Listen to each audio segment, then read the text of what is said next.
আসসালামু আলাইকুম এভরিওয়ান, সবাই কেমন আছেন? আশা করি সবাই ভালো আছেন। আল্লাহর রহমতে কিন্তু আমিও অনেক অনেক ভালো আছি, কিন্তু বেশি একটা ভালো নাই, কারণ আজ 4-5 দিন ধরে খুবই বৃষ্টি নামছে। আর এত বৃষ্টি যে আমি বাইরেই যেতে পারছি না, না করতে পারতেছি ঠিকভাবে রান্না।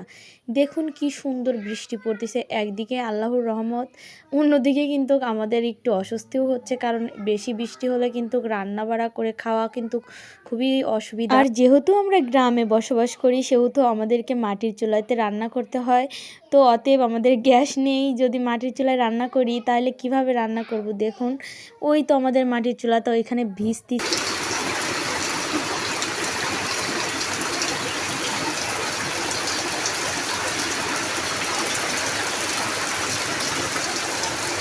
এইদিকে আমার ছেলে বলছে আমি খাবো, তো এখন কি করার, অমনি আমাকে রান্না করতে হবে। তো আমি একটু তাড়াতাড়ি করে কয়েকটা নুডলস রান্না করে নিয়ে আসলাম। আসলে এইদিকে কিন্তু আমার খুবই ঠান্ডা লাগছে, 3-4 দিন যাবত আসলে বৃষ্টির পানি মাথায় পড়ে আরও বেশি ঠান্ডা লেগে গেছে। তো এই তো তাড়াহুড়ো করে একটু নুডলস রান্না করে নিয়ে আসছি। তো এখন আমার ছেলে এটা খাচ্ছে। আর ও একটা জিনিস খাইতে দিলে বেশিরভাগ পানিই বেশি খায়, খাবারটা কম খায়। আমি কত দেখেছি ছেলে মেয়েদের সামনে আসলে যা দেওয়া যায় তাই খায়, কিন্তু আমার ছেলের ক্ষেত্রে একদমই উল্টোটা।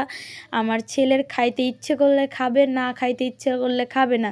আজকে আমাকে হঠাৎ করে বলতেছে আম্মু আমি নুডলস খাবো।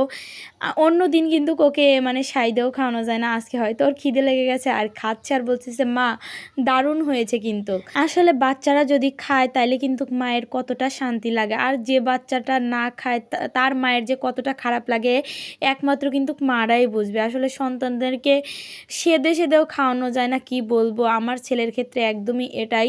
আমার ছেলেকে যদি বলি আব্বু এটা খাও, ওর মুখ তো একদম মনে হয় বিষের মতো হয়ে যাবে, কি বলবো আর, মানে বলার কি ভাষা খুঁজে পাই না।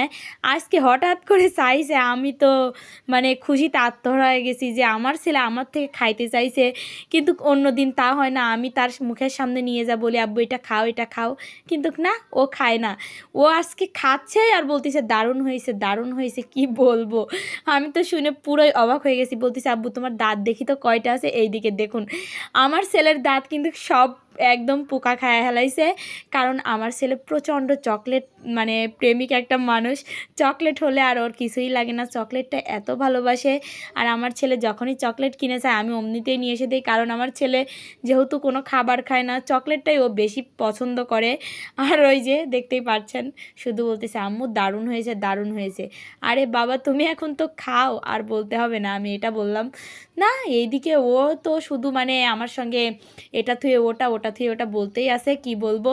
সারাক্ষণ একটা খাবার খাইতে দিলেই এটার পেশাল পারে ওটার পেশাল পারে, আর শুধু এই যে পানি খাবে। তো আমাদের এইখানে কিন্তু বর্ষা হয়েছে খুব, আর এত পরিমাণ পানি আসছে আমাদের এখন যাতায়াত করায় খুবই অসুবিধা হয়ে গেছে। কিছুদিন আগেও দেখলাম নদী মাঠ বিল সব কিছুই একদম শুকনো ছিল, কিন্তু আজ দেখুন আসলে আমাদের এখানে কতটা পানি আসছে। চলুন আজকে আপনাদেরকে দেখাবো যে আমাদের এখানে কতটা পানি আসছে। কিছুদিন আগেও কিন্তু আপনারা দেখছিলেন যে আসলে, কিন্তু এখন আমাদের বিপদ হয়ে গেল, এখন আমরা নৌকো ছাড়া কিন্তু একদমই চলাচল করতে পারবো না। তো দেখুন এই যে আমাদের নদীটা, আসলে এগুলো কিন্তু কচুরি পানা বলি আমরা, আপনারা জানি না কি বলেন কে। তো আমাদের এখানে আমরা যেটা আমাদের ভাষা আমরা কচুরি বলি। তো এইখানে কিন্তু এই যে একদম কচুরিতে নদী ভরে রয়েছে, আসলে এই কচুরিগুলো ভেসে যাচ্ছে। আর এই যে দেখুন এইখান দিয়ে আমি কত গান রেকর্ডিং করছি, আপনারা কিন্তু দেখছেনই যে আমি এখানে কত গান রেকর্ডিং করছি, কিন্তু আজকে সেই জায়গাতে একদম পানিতে ভরাট হয়ে গেছে। আর এই যে ঘাটে ঘাটে নৌকা বাঁধা রয়েছে, কি বলবো, আমাদেরকেও নৌকাতে যাতায়াত করতে হবে। আসলে আমাদের নৌকা নাই, বানাতে হবে। আসলে বর্ষা এত তাড়াতাড়ি চলে আসবে আমরা ভাবতেও পারি। এই বর্ষাতে কিন্তু অনেক মানুষের ক্ষতিও হচ্ছে। আসলে দেখুন এই যে অনেক কয়েকটা ঘোড়ার গাড়ি দেখছেন, এইখানে কিন্তু এই যে আসলে মাঠে মাঠে ঘাস রয়েছে, এইগুলো ঘাস কেটে কেটে ঘোড়ার গাড়িতে করে নিয়ে যাচ্ছে, গরুকে খাওয়ার জন্য নিয়ে যাচ্ছে বাড়িতে সবাই।